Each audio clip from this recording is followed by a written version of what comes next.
Hello everyone, hope आप सभी अच्छे होंगे। तो आज इस नए वीडियो के साथ हम एक नया टॉपिक स्टार्ट करेंगे, दैट इज इंटीग्रेशन। तो इंटीग्रेशन पहले समझेंगे आज इस वीडियो में कि इंटीग्रेशन होता क्या है और इसका क्या यूज है, हम क्यों पढ़ते हैं इंटीग्रेशन। तो एक एग्जांपल लेते हैं सबसे पहले। लेट से कोई कार मैन्युफैक्चरिंग कंपनी है। अब उसका काम है कार बनाना। अब एक कार बनाने के लिए देयर आर मल्टीपल पार्ट्स और वो अलग अलग लोकेशन पे सपोज बनते हैं। तो सारे पार्ट्स एक जगह पे आएंगे। अब ये एक जगह पे आएंगे, वहां पे फिर सारे पार्ट्स को हम असेंबल करेंगे, सारे पार्ट्स को जोड़ेंगे। इस प्रोसेस को जब हम सारे पार्ट्स को जोड़ेंगे, इसी को हम क्या कहते हैं, सारे पार्ट्स को इंटीग्रेट करेंगे। The phenomenon of combining all those parts to make the product that is car is known as integration. In the same way in mathematics, integration का मतलब भी वही है, addition. बेसिकली इंटीग्रेशन क्या मतलब होता है? इंटीग्रेट मीन्स ऐड करना। Integrate is another word. Integrate means add करना, दैट इज एडिशन। तो इंटीग्रेट मीन्स एडिशन। हम पार्ट्स को जोड़ेंगे, एक एक पार्ट को, और एक फाइनल प्रोडक्ट बनाने के लिए। तो अब इंटीग्रेशन में दो पार्ट्स हैं, एक है इनडेफिनिट इंटीग्रेशन और एक डेफिनिट इंटीग्रेशन। इनडेफिनिट और डेफिनिट अपने वर्ड से ही क्लियर हैं। एक इनडेफिनिट है मतलब जो डेफिनिट नहीं है, और डेफिनिट मीन्स जो पक्का है, कि जो सर्टेन है कि यही होगा, दैट इज डेफिनिट इंटीग्रेशन। तो अभी हम इन पे बाद में आते हैं, पहले इंटीग्रेशन का मतलब समझते हैं, इसका फ्लो समझते हैं कि इंटीग्रेशन क्या होता है। तो बेसिकली अगर मैं एक लाइन में बोलूं, सबसे जो मेन लाइन है इंटीग्रेशन का, that is integration is use to calculate the area under the curve. तो इंटीग्रेशन का मतलब यूज क्यों करते हैं, हम एरिया कैलकुलेट करने के लिए करते हैं। ये मैंने फर्स्ट लाइन में बोल दिया, अब इसको हम समझते हैं पहले। लेट्स से अगर लेट्स से मेरे को एक एरिया कैलकुलेट करना हो किसी रेक्टेंगल का। लेट्स से मेरे पास एक रेक्टेंगल है, मैं इसका नेम देता हूं A B C D. I have rectangle A B C D. इसका लेंथ मान लेते हैं 6 है और इसका विड्थ लेट्स से 2 है। We know that area of rectangle ABCD is equals to length into breadth. Length की वैल्यू है 6, 6 into 2 that is equals to 12 square unit. तो एरिया ऑफ रेक्टेंगल आ गया 12 स्क्वायर यूनिट। अब हमें इसका एरिया का formula पता था, तो हमने सीधे एरिया निकाल लिया। अब अगर मुझे इसका एरिया कुछ इस तरीके से निकालना हो, लेट से अगर सेम प्रॉब्लम हो, तो इसका एरिया मैं ऐसे भी निकाल सकता था। सेम रेक्टेंगल ABCD,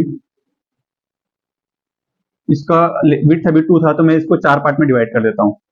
लेंथ अभी भी 6 रखता हूँ, मैं इसके विड्थ को 4 पार्ट में डिवाइड करता हूँ। लेट से 1 2 3 एंड 4।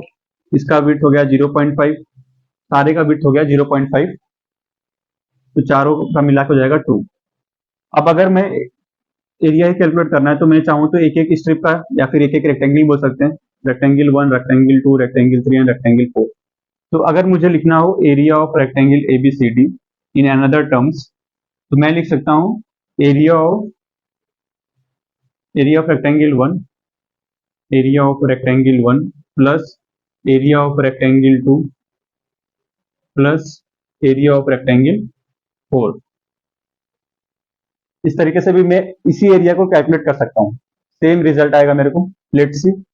तो मैं फर्स्ट रेक्टेंगल का अगर मैं एरिया लिखने जाऊंगा, then what I can write is we have length 6 और विड्थ की वैल्यू है 0.5, तो मैं यहाँ पे लिख लूंगा 0.5 प्लस लेंथ। अगेन अगर मैं सेकेंड रेक्टेंगल की बात करूं, सेकेंड रेक्टेंगल की, तो इसके लिए भी एरिया की वैल्यू मैं लिख पाऊंगा, लेंथ वैल्यू 6, विड्थ है 0.5।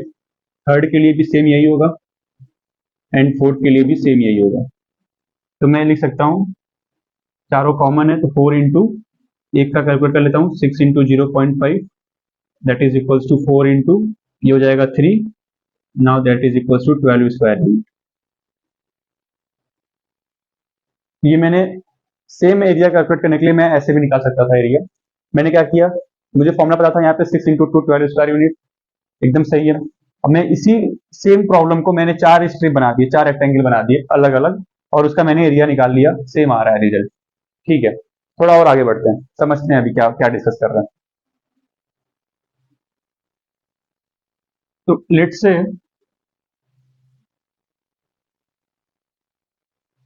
अगर मेरे पास एक ट्रायंगल दिया हो, एक ट्रायंगल कुछ ऐसा दिया हो, लेट्स से यहाँ पे ओरिजिन हो गया, ए हो गया और ये बी हो गया। लेट्स से ए का कोऑर्डिनेट है 2,0 और बी का कोऑर्डिनेट है लेट्स से 2,6। तो ओ ए की लेंथ हो जाएगी 2 और ए बी का लेंथ हो जाएगा 6। अगर मुझे कैलकुलेट करना हो area of triangle O A B, then we can write half base into height. Base की वैल्यू है 2 और हाइट की वैल्यू है 6, then that is equal to 6 square unit.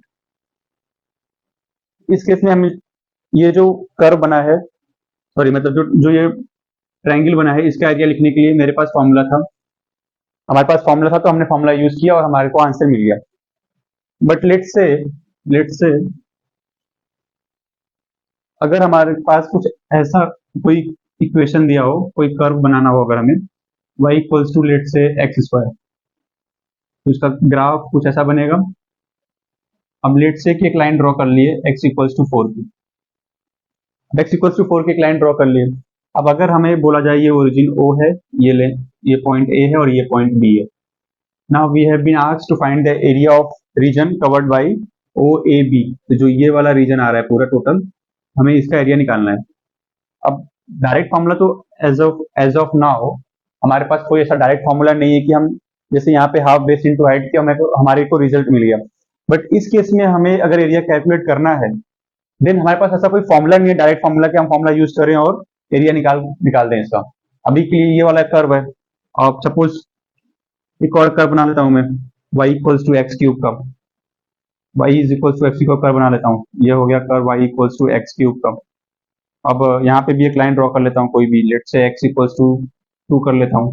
अब ये वाला रीजन एरिया कितना आएगा? तो यहाँ पे ग्राफ चेंज हो गया, इक्वेशन चेंज हो गई फंक्शन की। यहाँ पे भी फंक्शन का इक्वेशन कुछ और, यहाँ पे अलग है। ऐसे करके कोई और फंक्शन बना सकता हूँ मैं, एक लाइन ड्रॉ कर लूँ, फिर जो एरिया बाउंडेड होगा वो कैसे निकालेंगे। तो ये प्रॉब्लम आई हमारे सामने। तो हम जब इस प्रॉब्लम पे फंसे कि हम इसका एरिया कैसे कैलकुलेट कर पाएंगे, तो हम सॉल्व करते करते फिर हमें पता चला कि हम इसका एरिया कैसे निकालते हैं। तो एक बार डिस्कस करते हैं एक चीज और, इसमें समझते हैं थोड़ा और। जैसे अगर एरिया निकालना है, लेट से अगर यही वाला प्रॉब्लम हो, तो जो अभी हमने यूज किया था एक रेक्टेंगल के अंदर अलग अलग स्ट्रिप बना के, हमने 4 स्ट्रिप बनाए थे इसके। तो बेसिकली हम क्या कर रहे थे, इसमें जो विड्थ था उसका विड्थ कम किए और अलग अलग स्ट्रिप का एरिया निकाले, तो ये जो आउटपुट देगा सेम आउटपुट देगा। इसी कॉन्सेप्ट का यूज करेंगे हम अभी यहाँ पे। कैसे करेंगे, लेट्स सी।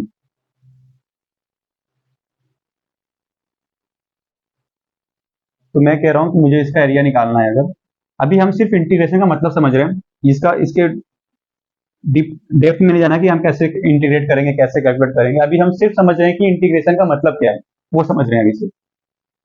इसको सॉल्व बाद में करेंगे, बस अभी समझना है हमें कि अभी ये एरिया निकालना है। तो जो मैं यहाँ पे स्ट्रिप बना रहा था, अलग अलग स्ट्रिप बना के और सारे स्ट्रिप का एरिया कैलकुलेट कर लूँ और सारे स्ट्रिप के एरिया को ऐड कर लूँ, तो मुझे फाइनल एरिया किसका मिल जाएगा, ABCD, इस रेक्टेंगल का मुझे एरिया मिल जाएगा।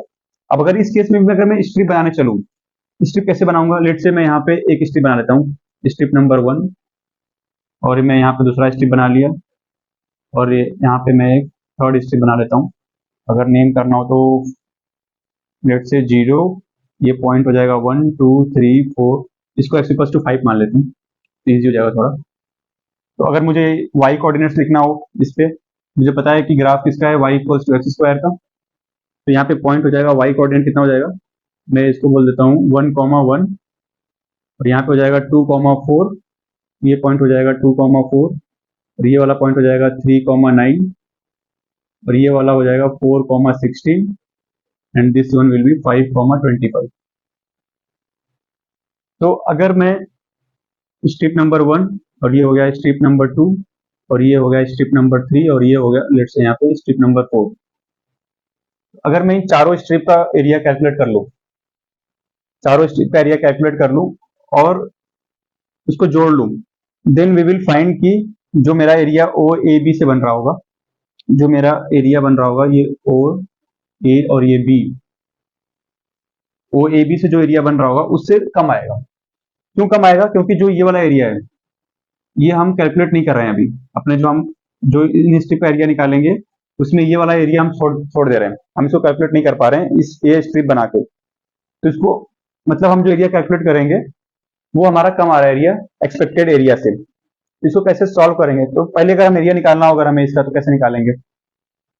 तो बस हमें अब ये रेक्टेंगल बन गया है, तो रेक्टेंगल का हमें क्या चाहिए, एरिया निकालने के लिए लेंथ चाहिए और ब्रेड चाहिए। लेट से मैं इस वाला स्ट्रिप को पकड़ता हूँ, स्ट्रिप नंबर 3 को। इस स्ट्रिप का अगर मुझे एरिया लिखना हो तो मैं कैसे लिखूंगा इस स्ट्रिप का एरिया, तो लेट से मैं लिखूंगा area of rectangle third. Rectangle third तो मैं क्या लिखूंगा, लेंथ। लेंथ कितना है इसका, इसका लेंथ अगर मैं एक्स की वैल्यू 3 डालूंगा तो मुझे मिलेगा 9। अगर ये 9th लेंथ का है और इसकी विड्थ लेट से 1 है और है भी 1, तो 9 लेंथ हो गया इसका 9 और इसका विड्थ कितना हो गया 1। यहाँ से मैं लिख पाऊंगा 9 स्क्वायर यूनिट। इस स्ट्रिप का एरिया हो जाएगा 9 स्क्वायर यूनिट। इसी तरह से मैं अगर इस स्ट्रिप एरिया कैलकुलेट कर लूँ तो ये चारों स्ट्रिप एरिया कैलकुलेट करके ऐड कर लूँ और जो ये वाला एरिया बच रहे हैं इनको भी किसी तरह से अगर मैं ऐसे स्ट्रिप बनाऊं कि जो ये वाला एरिया मेरे बच रहे हैं वो भी इसी में इंक्लूड हो जाए, टेंडिंग टू जीरो हो, जो मेरा एरिया का लॉस हो रहा हो, तो मैं फाइनली बता पाऊंगा कि जो मेरा ओ ए बी से जो एरिया बन रहा है वो मैं पूरा लिख पा रहा हूँ एरिया। तो इसको और कैसे ऑप्टिमाइज करेंगे वो देखते हैं। तो अभी हम देख लें कि एरिया कैसे लिखना है किसी भी स्ट्रिप का। बेसिकली ये क्या है, रेक्टेंगल ही है। तो रेक्टेंगल का एरिया लिखने के लिए हमें चाहिए लेंथ और ब्रेड।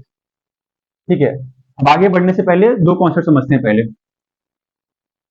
फर्दर आगे बढ़ने से पहले दो चीज और समझते हैं पहले, फिर इसी को हम आगे बढ़ाते हैं कुछ। तो दो कॉन्सेप्ट समझते हैं पहले, डी वाई और d x. D y and d x समझते हैं पहले। तो डी वाई क्या है, very very small change in y. Y में अगर हम जब वाई में बढ़ रहे होंगे ऊपर तो बहुत छोटा सा चेंज हो। लेट से अगर ये कर्व हो, अगर मेरे पास Y equals to x square का, तो लेट से अगर ये पॉइंट है, एक्स की वैल्यू सपोज करते हैं 1 है, यहाँ पे आएगा 1,1।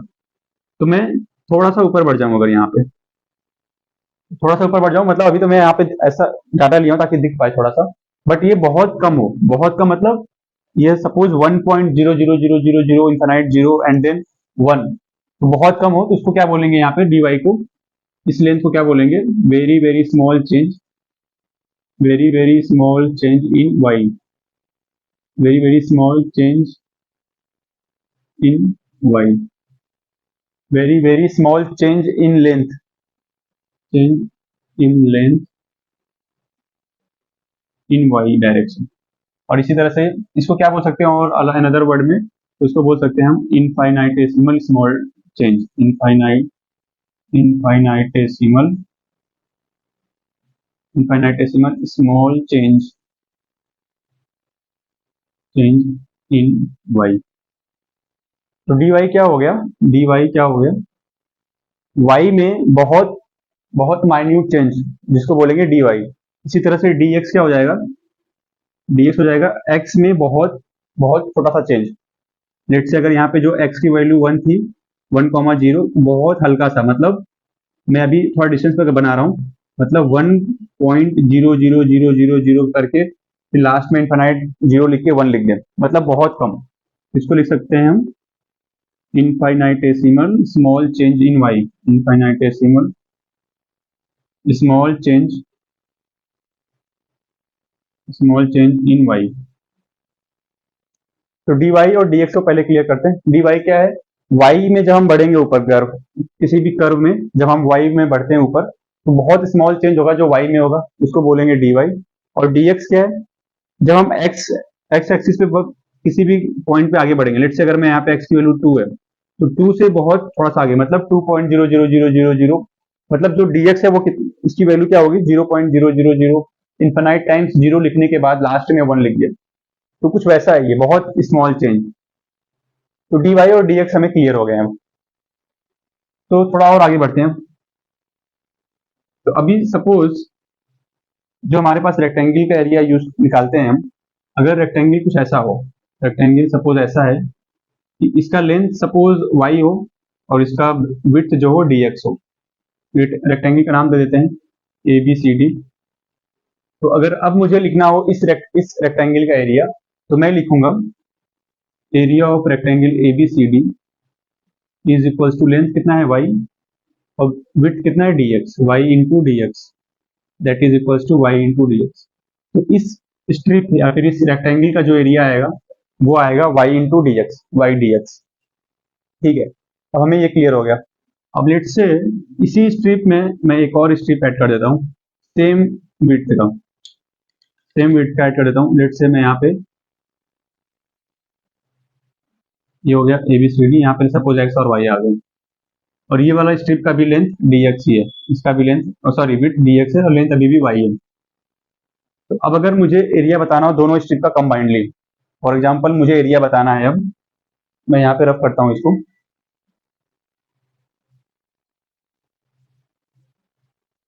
अब अगर मुझे एरिया लिखना हो एक साथ, area of A B x y, A B x y, जो आउटर रेक्टेंगल बन रही है ए बी एक्स वाई, मुझे उसका एरिया लिखना हो इन दोनों रेक्टेंगल के एरिया का यूज करके, तो मैं लिख पाऊंगा area of rectangle A B C D plus area of rectangle D C x y, D C x y मतलब क्या हुआ, ये वाले रेक्टेंगल का एरिया प्लस ये वाले रेक्टेंगल का एरिया, तो क्या दे देगा मेरे को, बाहर वाले रेक्टेंगल का एरिया, तो वो हो जाएगा, इसका एरिया कितना हो जाएगा वाई इंटू डी एक्स, और इसका भी एरिया कितना हो जाएगा same y into d x. Basically मैं क्या कर रहा हूँ, अलग अलग स्ट्रिप बना के मैं दोनों स्ट्रिप का एरिया ऐड करके फाइनल जो बाहर वाला रेक्टेंगल बन रहा है उसका एरिया बता पा रहा हूँ, ये हो जाएगा 2 into y into d x, ये मैं फाइनली लिख पाऊंगा इस तरह से। तो अभी मैं ये क्यों किया हूँ, अभी समझ में आएगा थोड़ा और।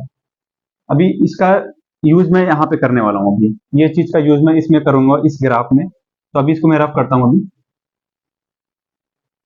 अभी आगे बढ़ते हैं, थोड़ा देखते हैं।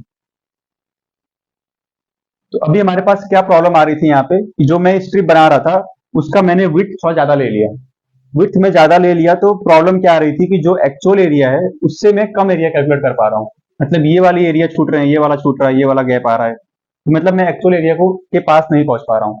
तो यहाँ से थोड़ा सा ऑप्टिमाइजेशन करता हूँ मैं, जो ये विड्थ है 1 यूनिट का भी, इसको मैं बहुत कम करने वाला हूँ, इतना कम करूंगा कि जो ये सपोज ग्राफ बनाता हूँ मैं दूसरा, कर्व वही रहेगा y equals to x square, ठीक है। मैं यहाँ पे लाइन ड्रॉ कर लेता हूँ x इक्वल्स टू 5 की। तो अभी जो ये वाला एरिया बच रहा था मेरा, मैं अब इस एरिया को अपने एरिया में कैलकुलेट करने के लिए जो स्ट्रिप बनाऊंगा उसका विड्थ बहुत छोटा रख दूंगा, उसका विड्थ क्या करूंगा बहुत छोटा रख दूंगा मैं,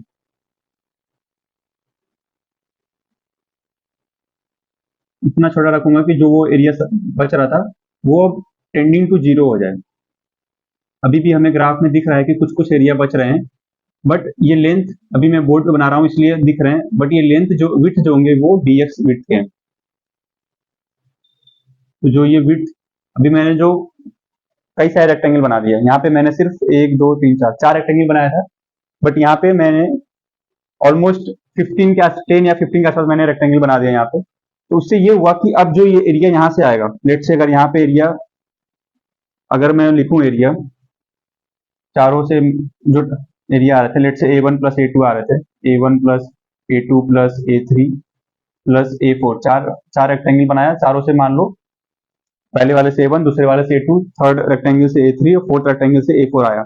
जो चारों रेक्टेंगल से एरिया आ रहे हैं A1 plus A2 plus A3 plus A4, अब जो यहाँ पे एरिया आएंगे, ये वाला एरिया इनसे वो इससे बड़ा होगा, मतलब कहीं ना कहीं एक्यूरेसी की तरफ जा रहा है ये वाला एरिया। मतलब अगर मैं यहाँ पे 15 रेक्टेंगल बनाया हूँ लेट से, तो मैं इसको लिख सकता हूँ A1 प्लस, यहाँ पे A1 डैश लिख सकता हूँ क्योंकि ये A1 अलग है, A1 A2 dash plus A3 dash plus dot dot dot plus A15 dash. जो ये वाला एरिया आएगा, अब 15 रेक्टेंगल बनाने के बाद जो मैं एरिया को अलग अलग ऐड करूंगा, तो वो ये वाला एरिया इससे ज्यादा आएगा, क्योंकि ये वाला एरिया वैसे ही मेरे को बहुत कम मिल रहा था, जो मेरा एक्चुअल एरिया था उससे बहुत कम आ रहा था। बट अब इस केस में मैंने ज्यादा रेक्टेंगल बना दिए, ज्यादा स्ट्रिप बना दिए, विड्थ मैंने बहुत कम कर दिया, तो ये वाला एरिया जो आएगा वो ज्यादा एक्यूरेट होगा। और अगर यही विड्थ में dx कर दूं, dx मतलब बहुत कम, सपोज बस एक लाइन ड्रॉ कर लो, एक एक लाइन, वो हो गया अगर अलग अलग, तो वहां पे हम एरिया कैलकुलेट करेंगे, तो वो वाला एरिया ज्यादा एक्यूरेट आएगा। तो अब आगे बढ़ते हैं थोड़ा और। अभी मैं सिर्फ एक स्ट्रिप को पकड़ता हूँ यहाँ से, तो हम ये समझ पा रहे हैं अभी तक कि जब हम विड्थ की वैल्यू बहुत कम करेंगे, जैसे जैसे विड्थ की वैल्यू कम करते जाएंगे, हमारा जो एरिया निकल के आएगा वो बहुत एक्यूरेट की तरफ जाएगा, एक्यूरेसी की तरफ जा रहा होगा। तो अगर मैं सिर्फ यहाँ से एक स्ट्रिप उठाऊं, अगर एक स्ट्रिप कोई भी, तो इसका विड्थ मैंने कितना रखा है dx, dx बहुत ही स्मॉल चेंज है, dx is very small, dx is very small in length, very small length. अब dx बहुत छोटा लेंथ है और इसकी जो लेंथ होगी, लेट से मैं अगर ये वाला स्ट्रिप की बात करता हूँ, इस स्ट्रिप की बात करता हूँ अगर मैं, तो इस स्ट्रिप में मुझे y चाहिए और मुझे dx पता है, इसका विड्थ dx है। अब अगर ये रेक्टेंगल है तो इसका एरिया लिखने के लिए मुझे चाहिए लेंथ और ब्रेड। विड्थ पता है dx, लेंथ निकालने के लिए मैं क्या करूंगा, अगर ये फंक्शन है y equals to x square, किसी भी पॉइंट पे, लेट से यहाँ पे x की वैल्यू लेट से 3 है, अगर x की वैल्यू 3 है इस पॉइंट पे, तो यहाँ पे y की वैल्यू कितनी आ जाएगी, y की वैल्यू हो जाएगी 3,9, x की वैल्यू 3, y की वैल्यू 9, तो यहाँ पे लेंथ कितना मिल जाएगा 9, तो मैं यहाँ पे लिख पाऊंगा 9 इंटू डी एक्स, तो ये वाला स्ट्रिप का एरिया आ जाएगा। प्लस थोड़ा सा और आगे बढ़ूंगा मैं, ये विड्थ अभी भी डी एक्स रहेगा, थोड़ा सा और आगे बढ़ूंगा, लेट से यहाँ पे 3 है तो 3.1 पे आऊंगा, 3.1 पे y की वैल्यू आएगी कुछ 9 से ज्यादा आएगी, कुछ 9 से ज्यादा आएगी, लेट से 9.1 आ गई, तो 9.1 इंटू डी एक्स, और इसके थोड़ा सा पीछे जाता हूँ मैं, तो ऐसे ऐसे कई सारे स्ट्रिप बन रहे हैं, विड्थ सबका सेम है और यहाँ पे 9 है, लेट से मैं 3 से थोड़ा सा पीछे होता, तो लेट से 2.9 होता है एक्स की वैल्यू, जब एक्स की वैल्यू 2.9 होगी तो y की वैल्यू जो होगी 9 से थोड़ी सी कम होगी, अगर 9 से थोड़ी सी कम होगी तो लेट से फॉर आवर इजीनेस, इजी करने के लिए कैलकुलेशन 8.9 ले लेता हूं मैं, तो मेरे को क्या मिल गया area, 8.9 into d x plus 9 into d x plus 9.1 into d x. ऐसे करते करते मैं क्या करूंगा, इसको अभी लिखता हूँ टोटल में, यहाँ से ऐसे कर करके मैं जो फाइनल स्ट्रिप बनेगी मेरी ये वाली, कुछ ऐसे बनेगी ये वाली स्ट्रिप, ये हो जाएगी dx लेंथ की, और यहाँ पे 5 है तो वैल्यू आएगी 25, लेंथ हो गई 25, और बीच में एक 16 वाली लेंथ भी आएगी। मैं इसको वापस बनाता हूँ अच्छे से, मैं स्टार्टिंग करता हूँ 0 से, मैं एक बहुत छोटा सा स्ट्रिप लूंगा, यहाँ से स्टार्ट करता हूँ, बहुत छोटा सा स्ट्रिप लिया मैंने, इसका लेंथ लेट से 0.1 है, विड्थ dx, प्लस अगला स्ट्रिप बनाता हूँ थोड़ा, ऐसे करते करते कुछ स्ट्रिप बनेंगे, फिर मैं थोड़ा सा बड़ा स्ट्रिप लेता हूँ, लेट से 1 आ गया, तो x की वैल्यू मैं यहाँ पे 1 डालूंगा तो y की वैल्यू भी 1 आ जाएगी, तो लेंथ हो जाएगी 1 और इसकी विड्थ हो जाएगी dx, प्लस ऐसे करते करते लेट से मैं 2 तक पहुंच गया, यहाँ पे लेट से 0 है, यहाँ पे 1 है, यहाँ पे 2 है, ये 3 है, और यहाँ पे लेट से 4 है, और ये 5, तो ये सारे स्ट्रिप बीच में आ गए। फिर मैं 2 पे 1 पे आया, 1 से फिर मैं 2 के बीच में बहुत सारे स्ट्रिप हैं, वो मैंने यहाँ बना दिए 1 से लेके 2 के बीच में, ये यहाँ पे मेरा 2 पे आएगा, स्ट्रिप थोड़ी बड़ी हो जाएगी 2 पे स्ट्रिप की लेंथ कितनी हो जाएगी, 2 पे लेंथ हो जाएगी 4, हो जाएगी 4 इंटू डी एक्स, प्लस जब मैं 2 से 3 के बीच में जाऊंगा तो बहुत सारे स्ट्रिप बनेगा, वो मैं डॉट डॉट डॉट डॉट से दिखा दिया, प्लस करके मेरे को मैं आया 3 पे मेरे को थोड़ी और बड़ी स्ट्रिप मिलेगी, लेट से यहाँ पे हो गया, विड्थ तो अभी भी सेम है dx, और लेंथ कितना हो जाएगा 9, ऐसे करते करते मैं फाइनली आ गया 5 पे, तो 5 पे विड्थ लेंथ आ जाएगी 25, और विड्थ कितनी आ गई dx, ये लेंथ आ गई 25। अब मैं क्या करूंगा, अभी मैंने सिर्फ 1 2 3 4 5 सिर्फ 5 स्ट्रिप बनाई है, बट ये है इनफाइनाइट, जो मैं ये डॉट डॉट से बीच में रिप्रेजेंट किया हूँ, इसके बीच में भी बहुत सारे ऐसे रेक्टेंगल बने हुए हैं, ये जो मैं ऊपर ऊपर से ले लिया हूँ सिर्फ एक 0.1 1 4 9 25 लेंथ का, जो कैलकुलेट करने में इजी थे, जैसे इसके बीच में 4 और 5 के बीच में 4.2 आएगा लेट से, तो 4.2 का स्क्वायर करने पे जो y की वैल्यू आएगी उस लेंथ की स्ट्रिप बन जाएगी, और फिर dx लेंथ का विड्थ हो जाएगा, तो उसका एरिया कैलकुलेट करेंगे। तो अब ये बेसिकली इन सारे स्ट्रिप का एरिया, जो जितने रेक्टेंगल बन रहे हैं, इन सारे रेक्टेंगल का एरिया मैं निकालूंगा और उसको मैं जोड़ दूंगा,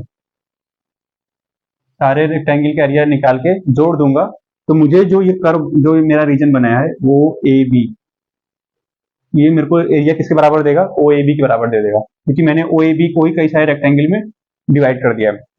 तो अब इसका एरिया लेट से A1 आ गया, मैं फाइनल एरिया लिखूंगा A, यहाँ से आया A1 प्लस कुछ कुछ आएंगे बीच में, प्लस यहाँ पे लेट से A2 आ गया, plus dot dot dot dot plus A3 plus dot dot dot plus A4 plus ऐसे डॉट डॉट प्लस A5, इसके बीच में बहुत सारे रेक्टेंगल के एरिया आएंगे, तो मतलब मैंने क्या किया, एक एरिया निकालने के लिए इनफाइनाइट पार्ट्स में डिवाइड कर दिया, इनफाइनाइट रेक्टेंगल में डिवाइड कर दिया, और एक एक रेक्टेंगल का एरिया निकाल के उसको जोड़ दिया, तो जो ये फाइनल ए बचेगा मिलेगा मेरे को, ये किसका एरिया होगा, ओ ए बी रीजन का एरिया होगा।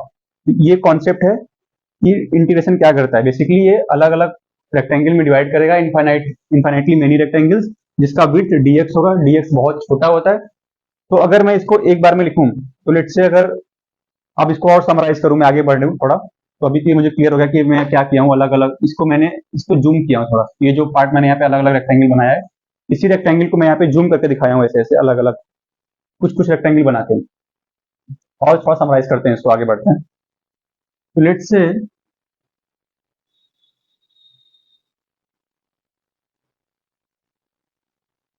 अब अगर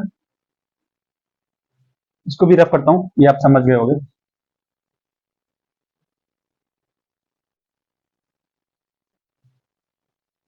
तो मेरे पास ग्राफ कुछ ऐसा है, y is equals to x square, यहाँ पे है x इक्वल्स टू 5 की लाइन।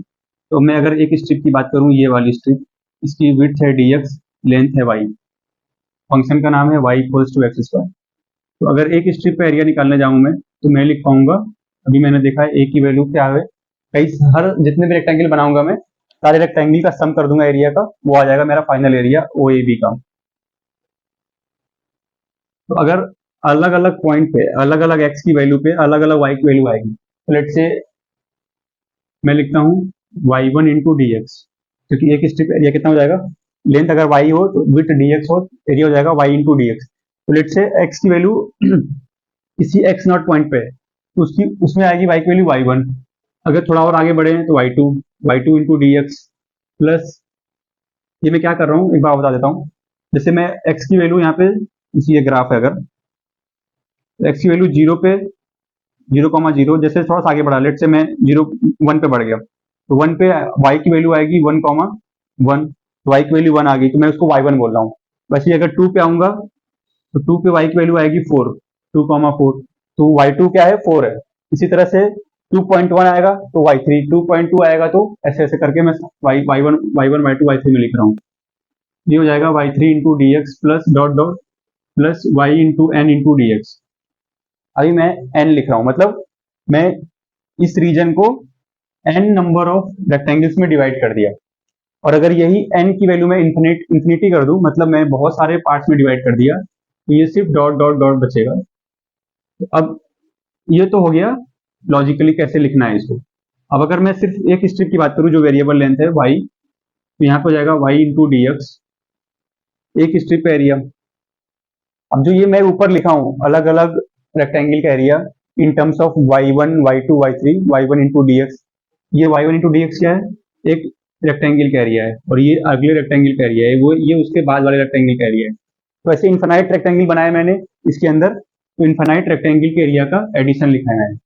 अब मैं क्या कर रहा हूँ, मैं इसको क्या करूंगा, y into d x, y क्या हो गया, वेरिएबल लेंथ है, अलग अलग x की वैल्यू पे अलग अलग y की वैल्यू आएगी, तो यहाँ पे वही y1 y2 y3 मिल जाएगा अलग अलग। इसको सारे को मैंने क्या किया, जोड़ दिया, ये हो गया इंटीग्रेशन।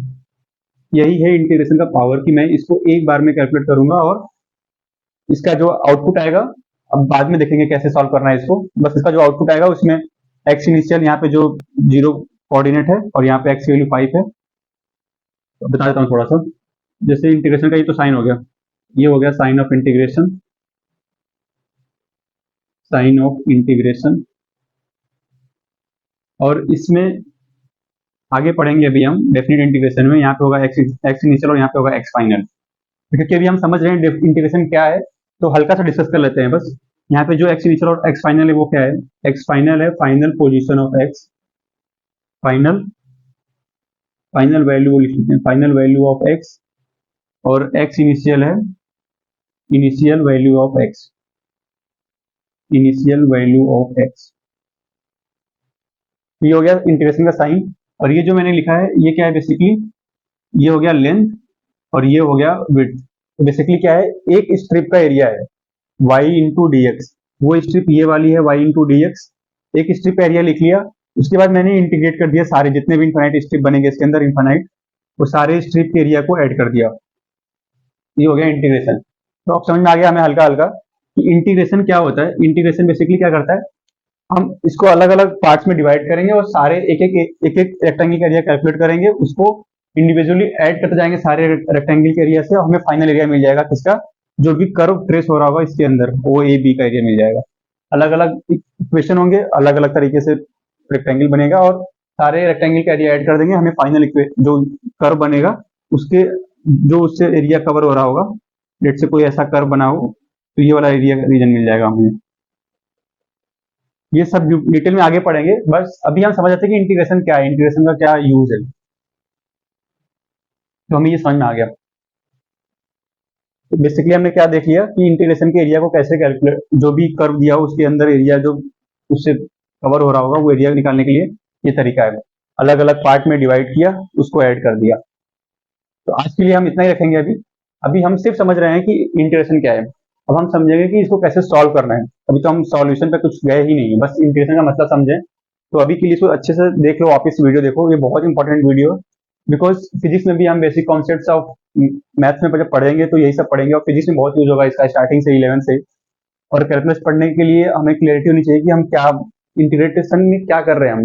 ये जो लेंथ और विड्थ लेते हैं ये बहुत टिपिकल होता है, समझ में नहीं आता इनिशियली।